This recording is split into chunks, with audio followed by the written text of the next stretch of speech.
सिद्दीक साईं जो उर्स मुबारक ठीक है। हाणे मुझे वरी बे सवाल इते जो थे भला हिन महीने जे 20 तारीख साहब का शय रिलेटेड आहे। सुभान हिकड़े फकीर अल्लाह वारन सा सोहबत जो इहो फायदो आ त मोजा दोस्त 20 जमादुस्सानी इमाम हसन ऐं हुसैन जे अमर जो मीलाद था।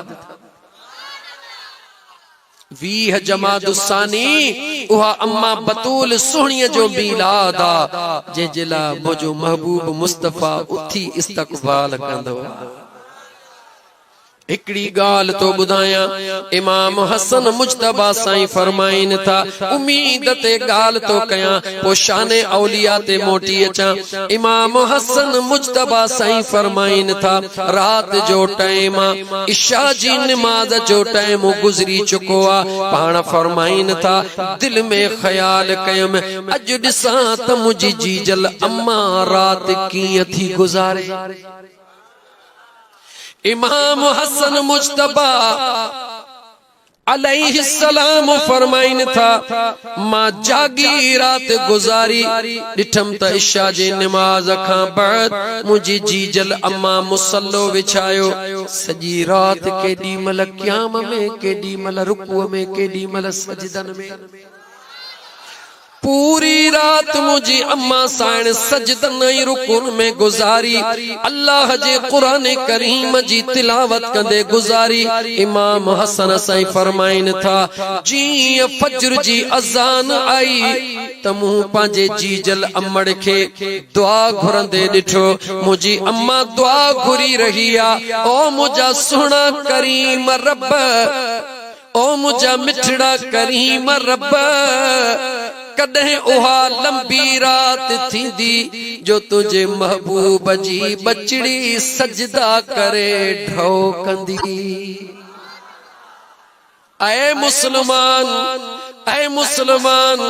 बनफिल पड़ी बस कंदा हूं लिस्ट रब्बे जुल जलाल जे दरबार में खणी बीहंदा हूं। अल्लाह से सुभाणे ही कम भी मुझो थे मुझे पुत्र के नौकरी भी मिले बनीअ जो जरेब भी मिले प्लाट जो सौदो भी थी वने ये लगदो आसमान फतह करे आया हूं जो त तुझे असा जे जिंदगी जे मकसद में रुगी दौलत दुनिया शामिल आ। मुझे हसनैन करीमैन जी अम्मा जे इबादत दे निहार जे विलादत के भी तू विसारे वेठो आ। इमाम हसन मुजतबा साईं फरमाइन था मुझी जी जल अम्मा रोई दुआऊं थी घुरे या अल्लाह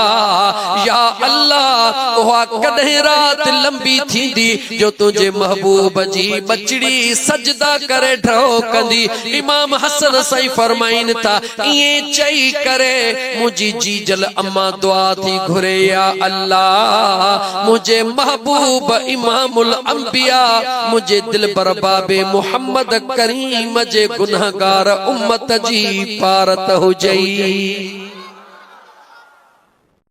आए कलमे वारा मुसलमान इमाम हसन मुजतबा साईं फरमाइन था जिए मुझे जी जल अम्मा इहा दुआ घुरी बच्चे जे हैसियत में खटड़ी छले ची अम्मा के गिराटी पातम अम्मा जी मुझा बचड़ा अम्मा जो हसन के दुआ में याद कोन कई अम्मा अज हुसैन के याद कोन कई ज़ैनब के याद कोन कई त जी जल अम्मा जो जवाब बुध मुझे महबूब मुस्तफा जे बचड़ी जो जवाब बुध इन करे तो बुधाई त तू पांजे अंदर वारे पखी के जागा कदर कर बेकदरो न थी। अम्मा जवाब दई रही आ ओ मुझा बचड़ा हसन दुनिया में ओहा कहिड़ी मावा जेका पांजा बचड़ा दुआउन में विसरल हुंदा। तुझे ला भी दुआऊं घुरंदी हां पांजे बचड़ी ज़ैनब ला भी घुरंदी हां बचड़े हुसैन ला भी घुरंदी हां रुकैया कुलसूम ला भी घुरंदी हां बचड़े मोहसिन ला भी घुरंदी हां पर मुझा बचड़ा याद रखी छदे पहिरी दुआ जदे भी घुरंदी हां त पांजे महबूब जे गुनहगार उम्मत जे ला घुरंदी हां। मुझी अम्मा असा औलाद खां भी अग में अम्मा चवे थी हा तवज्जह कजा जवाब केड़ो थी दे ओ मुजा बच्चा तो मुझे दिल पर बाबा जे कुलड़न जी सवारी कदे त डिठी तो मुझे महबूब सा नाज कदे त डिठा पर तुझी अम्मड़ बतूल पांजे बाबा के रात नि जू रातियूं जागंदे डिठो रूंदे डिठो इबादतूं कंदे डिठो पर जेडी मल भी मुजा महबूब दुआ घुरंदा हुआ बचड़न जेला बाद में घुरंदा हुआ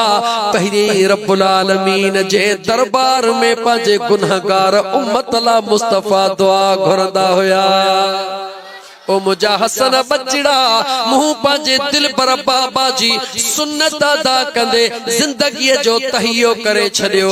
अगर बख्शिश जी दुआ घुरनिया त पहिरी पांजे दुआ जे मथा हक पांजे महबूब जे उम्मत जो करे छड़ियो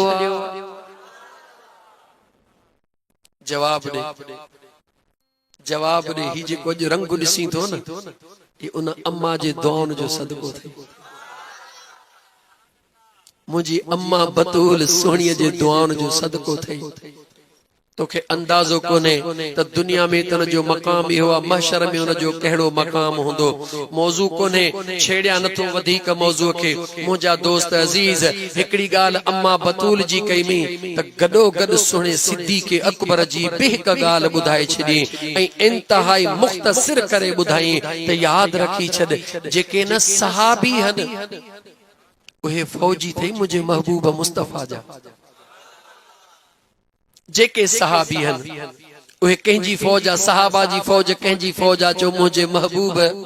मुस्तफा जी बदर में सहाबी खैबर में सहाबी ओहद में सहाबी खंदक में सहाबी हुनैन में सहाबी हर जगह ते मुझा दोस्त अजीज मुझे महबूब मुस्तफा जा सहाबी चंगियूं लड़िया बच्चा बाहर कुर्बान कयो या फौज थई मुझे मुस्तफा जी वो प्यार प्यार में जे करे तोखा पुछा त कदे ई थियो आ त कोई शख्स चवे त फौज खां त मुखे नफरत आ पर सिपह सालार सा मुखे प्यार आ ये कोन थींदो आ जंजो सिपह सालार सा प्यार होंदो आ उन जो फौज सा भी प्यार होंदो आ मुझे महबूब मुस्तफा जे सहाबा सा प्यार कर फकत इयो सोची करे प्यार कर तू असा जदे नमाज पढ़दा हूं तू असा जदे नमाज पढ़दा हूं त इमाम जे सजदे सा गड सजदो दींदा हूं बुधा तो न सजदे जो सवाब मिलंदो आ या कोन मिलंदो आ जवाब दे तू असा इमाम सा गड सजदो दियूं रब ओहो सजदो कबूल करे सहाबा ओहे हन जन जो सजदो मुझे मुस्तफा जे सजदे सा गड थींदो आ याद रखी छर मुसलमान जदे इमाम किरायत कंदो आ इमाम कुरान जी तिलावत कंदो आ तो उन जो सवाब रब सजी जमायत में तकसीम कंदो आ जमायत खामोश बीठी हुंदी आ इमाम कुरान जी तिलावत करे नमाज पढ़ाइंदो आ इमाम जी तिलावत करण जो सवाब अल्लाह जमायत में तकसीम कंदो आ मुंह जड़ो मौलवी पढ़ाए मिया को बियो मौलवी पढ़ाए हिक हिक हरफ जो 10 नेकियूं मिलंदियूं हन ओ मुसलमान करे तसव्वुर कयो थई त जन जो इमाम जने इमामुल अंबिया थी नमाज पढ़ाइंदो हुंदो जने कुरान जी तिलावत जुबाने मुस्तफा मा थींदी हुंदी त उन जो सवाब रब कह में तकसीम कंदो हुंदो जो इन सहाबा जे जमायत में तकसीम कंदो हुंदो त एडी अजीम जमायत सा मुझा दोस्त अजीज अंदर में बुग़्ज़िया कीनो रखण मुनासिब कोने मुझे महबूब मुस्तफा जे हिक हिक सहाबी सा प्यार कर मुझे महबूब मुस्तफा जे हिक हिक दीवाने सा प्यार कर इंशाअल्लाह ताला इहो प्यार तो के दुनिया में ख्वार थियण कोन दींदो पर हुजूर जे दरबार में वठी हलंदो इंशाअल्लाह ताला मां हिन शहर सा भले जो कलाक पूरो थियण वारो आ पर उन कलाक जो फिक्र नाहे मां हिन शहर सा महफिल जो आगाज तो कया जो सांजो दोस्त आहे मैं मंसूर अहमद भट्टी सुञाणो वाला कोन सुञाणो प्रोग्राम वरते फोन करे ताकीद करे पाबंद कई त सही बियो जेको वणेवत पढ़जो पर हे हिकड़ो शेर जेको आ इहो मुखे जरूर बुधाइजो मुजा दोस्त अजीज वो हिकड़ो शेर पढ़ी करे इंशाअल्लाह ताला मां अजमत औलिया ते गालाइंदा जेको मु मौजू खयो आ इंशाअल्लाह ताला थकजी त न पिया घणे विहारण जो आदि न आहियां जेकॾहिं थकिजी पिया हो त मुंहिंजा दोस्त मां हाणे जो हाणे तव्हांखे छॾण जे लाइ बि तयार आहियां जेकॾहिं थका न आहियो त पोइ ही शाइर ॿुध ऐं जे दिलि चवई त भले गुनगुनाइजां जे न चवई त भले ख़ामोश थी ॿुधजां छो त तव्हां जेतिरियूं बि मुंहिंजूं तकरीरूं ॿुधो हिकिड़ो जुमिलो तव्हांजे ॾाढो क्लियर हूंदो कंहिंखे ईअं न चवंदो हां त तूं सुभान अल्लाह छो न चई बल्कि इएं चवंदो हां त सुभान अल्लाह बि भले चओ पर उन खां पहिरीं थोरो ॿुधो ऐं सम्झो त जेका ॻाल्हि चवण वारो चवे पियो थो सुभान अल्लाह जे चवण जहिड़ी आहे या माशा अल्लाह जे चवण जहिड़ी आहे इएं न थिए त ॿुधाइण वारो ॿुधाए पियो इमाम हुसैन अलैहिस्सलाम जे मुतालिक त यज़ीद बेशरम बेहया कमीने ॾाढो ज़ुल्म कयो इमाम हुसैन अलैहिस्सलाम जे ज़ात सां ऐं तव्हां चओ सुभान अल्लाह इएं न कयो ॻाल्हि पहिरीं ॿुधो ॿुधण खां पोइ सम्झो सम्झण खां पोइ कॾहिं सुभान अल्लाह चइबो कॾहिं माशा अल्लाह कॾहिं इंशा अल्लाह बि चई छॾिबो आहे इन करे पहिरीं ॻाल्हि खे सम्झो सम्झण खां पोइ जवाब ॾींदव इंशा अल्लाह बरकत थींदी त हे हिकिड़ो शाइर हिन दोस्त जे चवण ते छो त हेॾी महिनत कई अथई माशा अल्लाह हेॾो पिंडाल सजायो अथई इंशा अल्लाह ताला इहा पक कयो त जेको आयो आहे अल्लाह ताला हुनजो अचणु क़बूल कयो आहे न कबूल करे हां त छो घुराए हां यार वरी मां यहाँ थोड़ो सूफ़ी माण्हू वरजे न सूफ़ी यार उन रग अचे वई त सफ़ा ईअं सूफ़ी रस्ते में काहे पवंदुसि चवंदा त हिकिड़े आशिक दीवाने खे जेॾी महिल मुनकर नकीर न ईंदा क़बर में जॾहिं घर में वञो न अफ़शु सलाम बैनकुम अस्सलामु अलैकुम जो पाण खे पाबंद बनायो ऐं जेको अचे अगरि सलाम न वराए त चओसि ओ म्या सलाम वराए तूं बि मुस्लमान आहीं मां बि मुस्लमान आहियां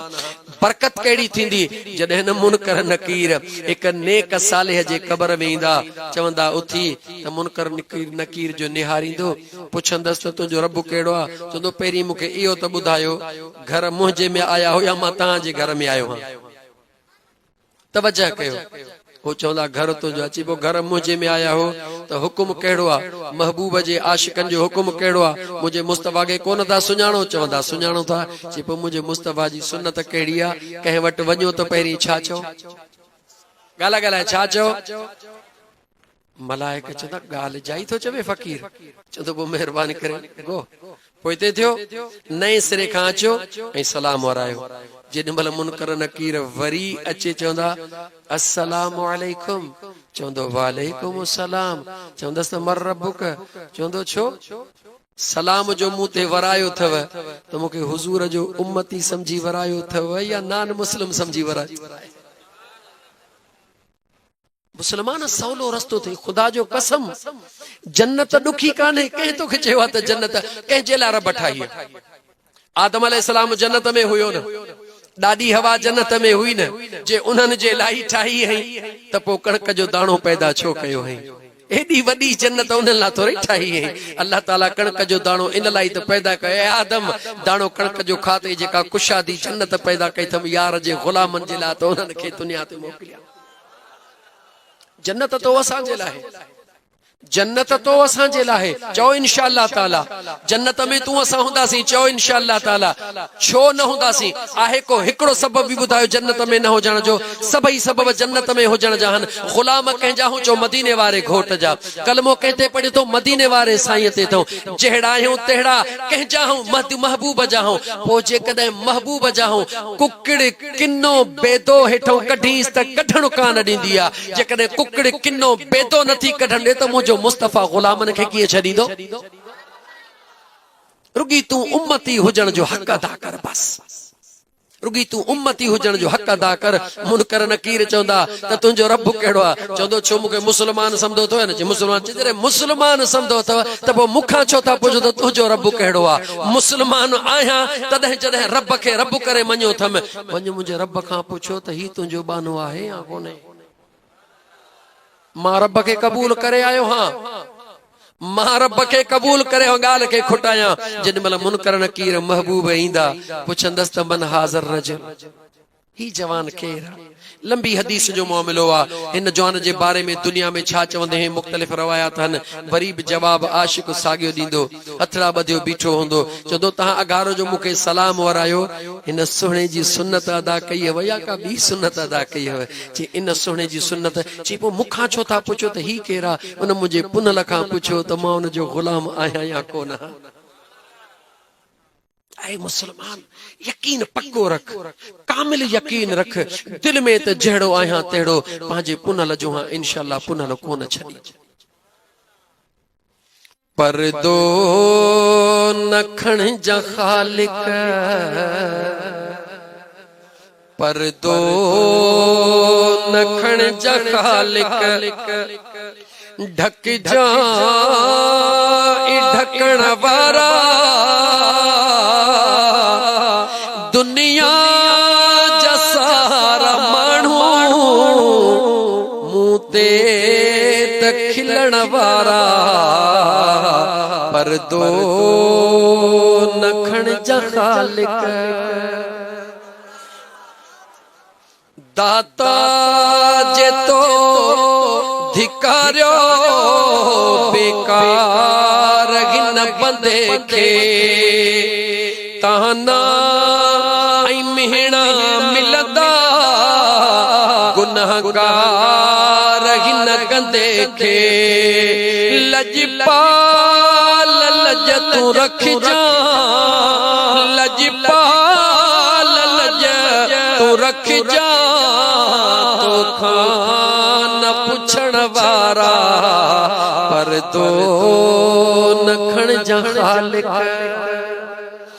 ढक जा ढकण वारा दुनिया जा सारा माण्हू आहिनि खिलण वारा पर्दो नखण जा खालिक ॾाढो मॾोही आया मालिक ॾिजांइ माफ़ी ॾाढो मॾोही आया मालिक ॾिजांइ माफ़ी मूला बे कहीं जिना है परवाह मूला तू काफी बे कहीं जिना है परवाह मूला तू काफी चंदुराज़ माण्हू रखंदा चंदुराज़ माण्हू रखंदा बाकी त खिलण वारा पर्दो नखण जा खालिक ढक जा ढकण वारा दुनिया जा सारा माण्हू मुंह ते त खिलण वारा पर्दो नखण जा खालिक मुखे यकीन आगे बख्शी दे तू ही बारी मुखे यकीन आगे बख्शी दे तू ही बारी हर वक्त तुझे दरते मुझी आजारी जारी लजपाल लज तू रख जा लजपाल लज तू रख जा तो खान पुछण वारा पर्दो नखण जा खालिक ढक जा ढकण वारा दुनिया जा सारा माण्हू आहिनि त खिलण वारा पर्दो नखण जा खालिक एक दफो दिल खोले दुरूद पढ़ तमाम दा सल्लल्लाहु अलैहि या रसूल अल्लाह वसल्लम अलैका या हबीब अल्लाह। 80 साल जो कुराड़ो घणी उम्र जो 80 साल जो कुराड़ो निमाज जो पाबंदा पंजे वक्त पाबंदी सां पढ़ंदो आ चो अल्हम्दुलिल्लाह। सभिनी कमन खां हले वियो हाणे छा कंदो पर इहो बि जंहिंखे नसीब करे कंहिंजे वस जी ॻाल्हि नाहे। ऐं नौजवानो पीरीअ जा हज़ारे सजदा न तुंहिंजे जवानीअ जो हिकिड़ो सजदो रब खे ॾाढो वणंदो आहे। जॾहिं नौजवान जवानीअ जे बावजूद गुनाह जे ताकत जे बावजूद गुनाह जे लाइ कोई सॾे रहियो आहे, गुनाह जे मौके जे बावजूद सभिनी खे छॾे जॾहिं रब्बे ज़ुल जलाल जे दरबार में अची करे हिकिड़ो सजदो ॾींदो आहे मुंहिंजो अल्लाह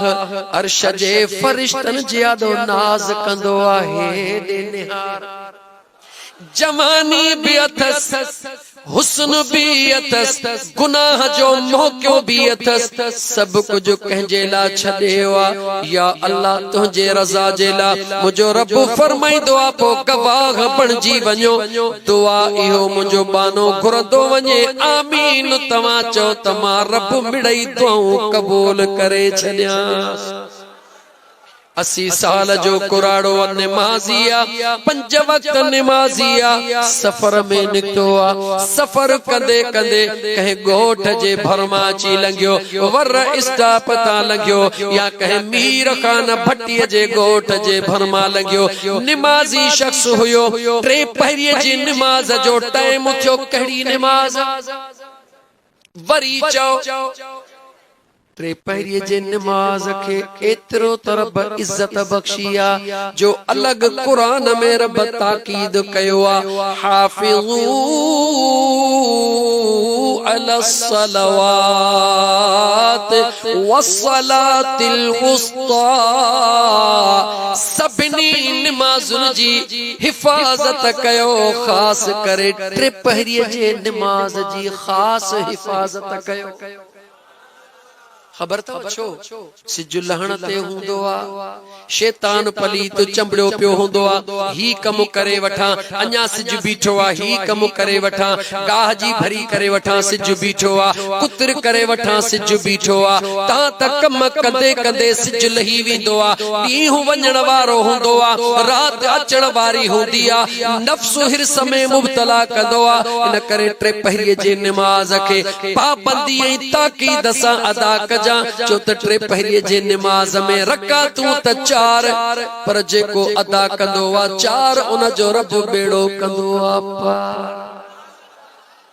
अल्लाह जो नेक सालिह बानो गोठणे खां लंघियो निमाज़ जो टाइम थियो आ। निमाज़ी माण्हू जॾहिं निमाज़ जो टाइम थींदो छा ॻोल्हींदो पाणी ॻोल्हींदो मस्जिद ॻोल्हींदो। हाणे पहिरीं वुज़ू जी तलाश में गोठ जे तरफ़ लड़ी पियो ॾिठई गोठ जे ॿाहिरां हिकिड़ो खूह हुआ पक थी वई त खूह ते पाणीअ जो इंतज़ाम हूंदो। अचे खूह ते जॾहिं पहुतो ॾिसे त खूह वटि पग बि लॻी पई आ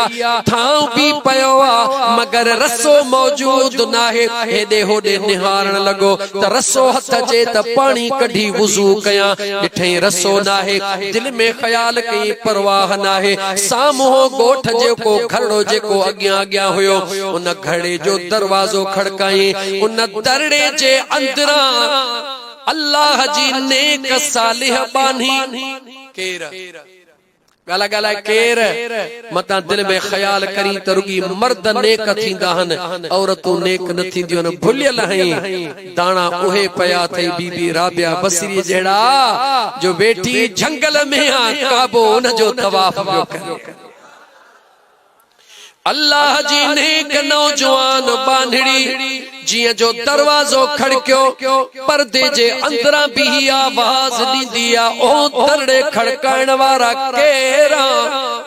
बाहरा कुराड़ो जवाब ॾींदो आ ओ पर्देदार न्याणी आऊं मुसाफिर ऐ मुसाफिर कहिड़ो कम अल्लाह जी मानी नमाज जो टाइम थी वयो आ बाहर खूह भी आहे बाटली बाहे मगर रसो पानी कढण ला नाहे रसड़े जी इनायत कयो त मां खूह मां पानी कढी वुजू करे अल्लाह जो फर्ज अदा कया जडे कुराड़े इया नमाज जी गाल कई त वहा को अंदरा नौजवान पर्देदार न्याणी देसा हो भरे पूछे थी ओ निमाजी घणी जिंदगी गुजरी थई नमाज पढ़ंदे 60-70 साल या 50 साल बुधाए तो ओहा न्याणी पर्दे जे अंदरों जवाब थी दे ओ 50 साल नमाजू पढ़ण वारा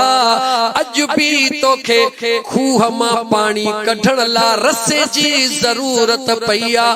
अफसोस आ तुझे हाल जे मथा जडे मुंह जड़े नमाजी एक पर्देदार न्याणी जो इहो आवाज बुधो दिल में ख्याल कई छा चई रही आ चवे तो अल्लाह जी बानी रसो न हुंदो त पानी कीअं निकरंदो पर्देदार न्याणी चवे थी परे थी त तोखे कढी ॾेखारियां त बिना रसे जे पानी कीअं कढबो आ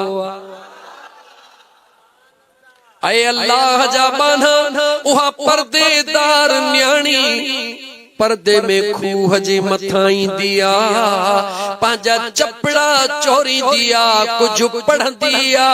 पढ़ी पढ़ी करे पांजे जुबान मां पानी जो हिकड़ो कतरो खूह में उछलाई दिया खूह जो पानी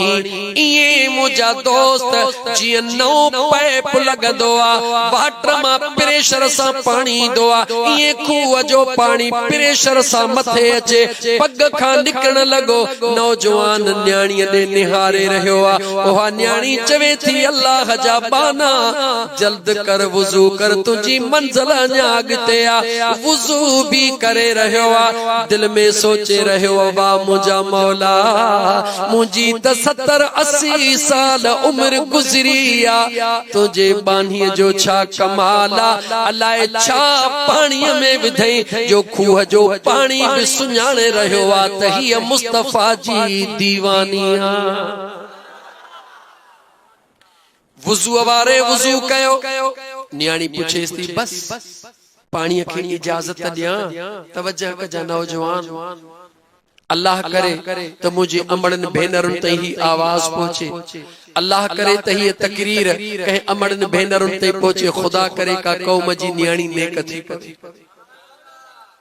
उन अल्लाह जे नेक सालिह बांधड़ी उन कुराड़े के चयो त अल्लाह जा बाना पानी के इजाजत दिया निहारे चवे तो हा अल्लाह जी बानी इजाजत दीस उन खुदा जे नेक सालिह पर्देदार न्याणी वरी कुछ पढ़ी करे पांजे जुबान मां उन खूह में कुछ उछलायो पानी हेठ लही वयो न्याणी घर वई उन 80 साल में दुनिया ॾाढी ॾिठी हुई पर हे रंग ही निरालो हुयो नमाज पढ़ी रहियो नमाज में हजारे ख्याल नमाज पढ़ी बस कई सिधो उन न्याणी जे दरड़े ते आयो जेडी मल न्याणी जो दरड़ो खड़काए त न्याणी जवाब थी दे केरा जवाब थो दे मुसाफिर न्याणी पर्देदार चवे थी ऐ मुसाफिर वरी पानी खपई या रसो खपई जवाब थो दे नकी पानी खपे नकी रसो खपे तो के किस्म पंजे जी जल अमड़ जे उन थन जो जेका जी जल अमड़ तो के प्यारिया इन वखर जो दुकान बुधा जिथा इयो वखर तू वठी आईया ऐ कलमे वारा मुसलमान ओहा नौजवान पर्देदार न्याणी पर्दे जे अंदरा बीही करे उन मुसाफिर सा कलाम थी करे अज जी जल अमड़ जे थन जो कसम न दी हां कतन न बुधाया हां पर हाणे जी जल अमड़ जे थन जो कसम दिनो थई बुध तपो बुधाए ही वखर बेहदा को न मिलियो आ ही वखर महबूब मदीने वारे मीर जे दरड़े ता मिलियो आ न्याणी छा कंदी है अम्मा केड़ो विरद कंदी है केड़ो वजीफो पढ़ंदी है चवे थी नकी विरद कंदी हां नकी वजीफा पढ़ंदी हां सुमण का पहरी मुहम्मदीने दे करे महबूब ते दुरूदो सलाम पढ़ी हाज़ुरी दई करे निंद्र पो कंदी हां मुझे रब्बिल आलमीन मुझे मथा करम करे छड़ियो आ जे पत्थर दे इशारो कंदी हां त पत्थर भी मेण थी विंदो आ ऐ मुसलमान मुझे मुस्तफा जे दुरूद में एतरी ताकत आ हाणे ते हेतरा माण्हू वेठा आहियो केतरा चवंदा हूंदा मां त 3 तस्बीह रोज पढ़ंदो हां को चवंदो तो मां त 1000 रोज पढ़ंदो हां हा यार पढ़ण बी शय आ दिल जो कनेक्शन मिलाइण बी शय आ पढ़ण बी शय आ कनेक्शन मिलाइण बी शय आ पढ़ जरूर मगर कीअं पढ़ जॾहिं पढ़ी वेठो गोठ मीर